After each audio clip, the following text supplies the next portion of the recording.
नमस्कार, इस video news में आपका स्वागत है। पेश है 7 अगस्त बुधवार सुबह 11:15 बजे राजस्थान की बड़ी खबरें। राजस्थान विधानसभा अध्यक्ष वासुदेव देवनानी ने नियमों के विपरीत प्रतिपक्ष के व्यवहार को लोकतांत्रिक व्यवस्थाओं और संसदीय परंपराओं की अवहेलना बताते हुए कहा है कि मैं सदन में कोई अप्रिय घटना नहीं घटे इसके लिए निलंबित सदस्य मुकेश भाकर को बाहर भेजने के लिए मार्शल नहीं बुलाए गए। देवनानी ने अपने बयान में कहा कि सदन में मंगलवार को भी प्रतिपक्ष ने आसन के आदेशों की अवहेलना कर पवित्र सदन की गरिमा को ठेस पहुंचाई। प्रतिपक्ष ने आसन के निर्देशों को नकारा और निलंबित सदस्य को सदन में सुरक्षा दी और उसे बाहर नहीं भेजा बल्कि उसे घेर कर सदन में ही जमे रहे। पेरिस ओलंपिक के 11वें दिन भारत के गोल्डन बॉय नीरज चोपड़ा ने जेवलिन थ्रो के फाइनल के लिए क्वालिफाई कर लिया है। नीरज के प्रतिद्वंदी ग्रेनाडा के एयरसिंह पेटरसन ने 88.63 मीटर और पाकिस्तान के अर्शदीप नदीम ने 86.52 मीटर के थ्रो फेंक कर फाइनल के लिए क्वालिफाई कर लिया। राजस्थान में ठगी का अनोखा तरीका सामने आया है। महिलाओं को प्रेग्नेंट करने का झांसा देकर नाबालिग से लोगों से ठगी की। वहीं एक दूसरे मामले में एक ठग ने बीएसएफ का अधिकारी बनकर साइबर ठगों को ही ठग लिया। उसने कॉल पर साइबर ठगों से कहा कि तुम मुझे पैसे दोगे तो तुम्हारा मकान नहीं टूटेगा। दरअसल पुलिस को सूचना मिली कि एक लड़की को प्रेग्नेंट करने का हवाला देकर लोगों से ठगी की जा रही है। ठग कहता है कि लड़की से मिलने के लिए सिर्फ रजिस्ट्रेशन कराना होगा जो 500 रुपए है। सोशल मीडिया पर पोस्ट में एक युवती को दिखाया गया मोबाइल नंबर भी पोस्ट की गई है जिसे लोग ठग से सीधा संपर्क कर रजिस्ट्रेशन करवा सके। यह ठग एक किशोर बच्चा कर रहा था जिसे भरतपुर पुलिस ने डिटेक्ट किया है। बाड़मेर एसीबी ने पटवारी को 9,000 रुपए की रिश्वत लेते हुए रंगे हाथों गिरफ्तार किया। भूराराम पटवारी ने राजस्व रेकर की जमीन बंटवारे की मोगा रिपोर्ट बनाने के लिए परिवादी से रिश्वत की डिमांड की थी। एसीबी ने आरोपी से उसके घर व ठिकानों पर सर्च किया और पटवारी रामसर तहसील की बूढ़िया पटवारा हल्के में कार्यरत था। राजस्थान विधानसभा का बजट सत्र पक्ष और विपक्ष के बीच बड़े टकराव के साथ मंगलवार को खत्म हो गया। स्पीकर वासुदेव देवनानी ने कांग्रेस विधायक मुकेश भाकर को 6 महीने के लिए सस्पेंड कर दिया।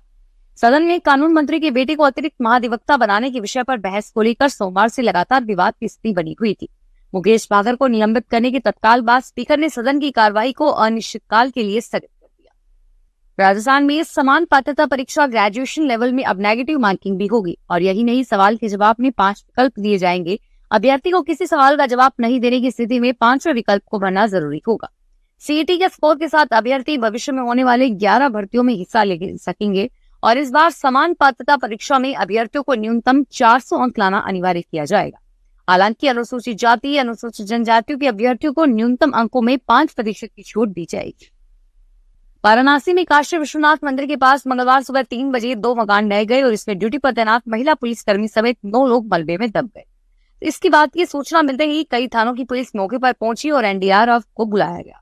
6 घंटे रेस्क्यू ऑपरेशन चला और जिस गली में हादसा हुआ उसकी चौड़ाई महज 8 फीट थी। एनडीआरएफ ने मलबे को हाथों से हटाया और इस वजह से रेस्क्यू में वक्त ज्यादा लग गया। दोनों घर मंदिर कॉरिडोर से महज 10 मीटर की दूरी पर थे। बीकानेर हेल्थ डिपार्टमेंट में लूणकरणसर में करीब 2.5 क्विंटल घी बरामद किया है। एक्सपायरी डेट से आगे निकल चुके इस घी को मौके पर ही नष्ट करवाया गया। सीएमएचओ ने बताया कि लूणकरणसर के भादरा गांव के शिव दूध भंडार पर 16 पीपों में बिना मार्ग के अवधि पार रखे लगभग 240 किलो घी को मौके पर ही कास्टिक मिलाकर नष्ट करवाया गया। हरियाली तीज पर बुधवार को पूरे प्रदेश में एक पेड़ मां के नाम अभियान और हरियालो राजस्थान अभियान के तहत 2 करोड़ पौधे लगाए गए। जिले में पौधारोपण को लेकर बुधवार को जिला स्तरीय कार्यक्रम नगर फोर्ट में होगा और इसके मुख्य अतिथि ऊर्जा मंत्री और जिला प्रभारी हीरालाल नागर होंगे। बांग्लादेश में हिंसा के बीच राष्ट्रपति मोहम्मद शहाबुद्दीन ने संसद को भंग कर दिया है और साथ ही देश की पूर्व पीएम खालिदा जिया को भी रिहा कर दिया गया है। मंगलवार को बांग्लादेश में प्रदर्शन कर रहे छात्रों ने 3 बजे तक संसद भंग करने का अल्टीमेटम दिया था। उन्होंने कहा कि वे जल्द ही अंतरिम सरकार के नामों का प्रस्ताव देंगे। इस दौरान विदेश मंत्री एस जयशंकर ने कहा कि शेख हसीना सदमे में है। राजस्थान के चिकित्सा मंत्री गजेंद्र सिंह खीरसर ने मंगलवार को विधानसभा में बताया कि आयुष्मान भारत योजना के लाभार्थियों की अन्य राज्यों में उपचार की व्यवस्था आगामी कुछ महीनों में सुनिश्चित कर दी जाएगी और इसके लिए राज्य सरकार द्वारा कदम उठाए जा रहे हैं। उन्होंने बताया कि प्रधानमंत्री जन आरोग्य योजना में 5 लाख रुपए व मुख्यमंत्री आरोग्य योजना में 25 लाख रुपए तक का कवरेज है। राज्य में 66 लाख परिवार प्रधानमंत्री जन आरोग्य योजना में लगभग 73 लाख परिवार मुख्यमंत्री योजना में सम्मिलित हैं। आंगनबाड़ी कार्मिकों ने अपनी कई समस्याओं को लेकर मंगलवार को दौसा कलेक्ट्रेट के सामने सांकेतिक धरना दिया।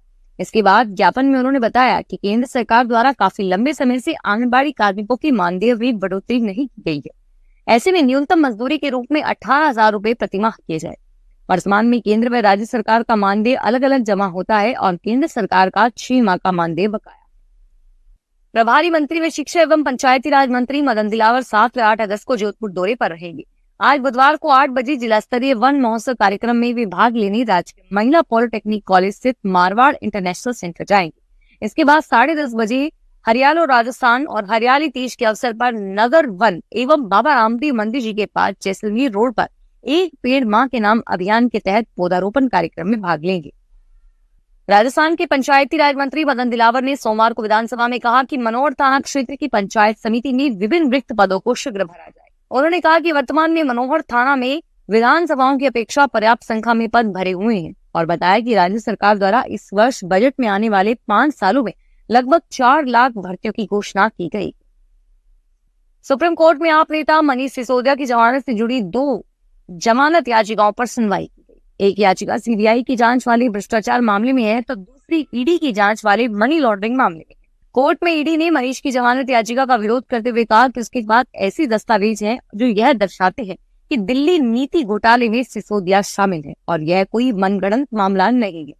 फिलहाल इस बुलेटिन में इतना ही और फिर हाजिर होंगे तमाम बड़ी खबरों के साथ। धन्यवाद। अगर आप भी अपने आसपास की छोटी बड़ी और महत्वपूर्ण खबरों से अपडेट रहना चाहते हैं तो सब्सक्राइब कीजिए हमारे चैनल एसपीटी न्यूज को और प्रेस कीजिए बेल आइकन पर